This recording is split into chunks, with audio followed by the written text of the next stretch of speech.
Professor Breckeisen here. Just wanted to share my process of finding some articles for this project in this year, just to kind of give you an example of what to look for to help you in case you're kind of struggling. So here I am inside of Google Scholar. What I've been looking for in here is anything that's related to technology, acceptance model, and augmented reality.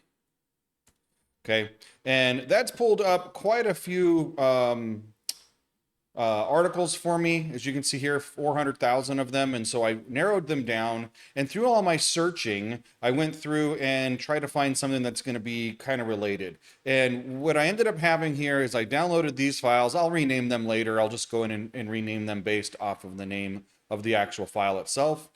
And most of them were that I looked at that I kind of liked were sticking around the museum or heritage site kind of environment. So heritage tourism, museum stuff like that. Here's a really good one on the use of movie promotion. This was one that was done in Malaysia that is pretty interesting. So we can see how those things work.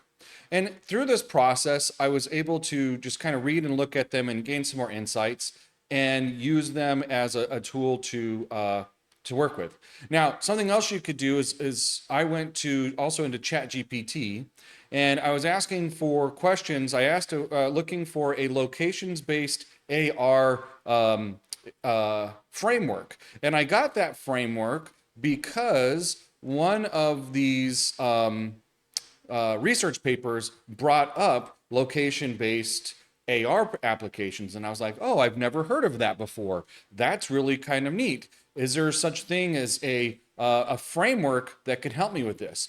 Well, ChatGPT gave me these four: micro location integration, which sounds really, really cool; socio-technical frameworks; user perceptions and cultural heritage sites, kind of a framework. And I was like, that sounds really specific. I think that's probably made up because sometimes ChatGPT does that. And especially this like indoor location-based AR framework, I was like, that one has to be made up. But luckily, there's a little link right here. And when I click on this link and I open it in a new tab, I find that, oh, there's actually a framework for this that exists. And that framework looks like this and like this. So now what I could do is I can go through this and start to understand exactly how this framework works. Same thing with this cultural sites one. If I open that one up, it's not necessarily a framework. I'm gonna have to look and see. I haven't read this all the way through yet to see, but what factors impact users' intentions to use location-based AR games. And so that's another little rabbit hole thing that I can go into to try to find out how these are actually being worked and how they're being used.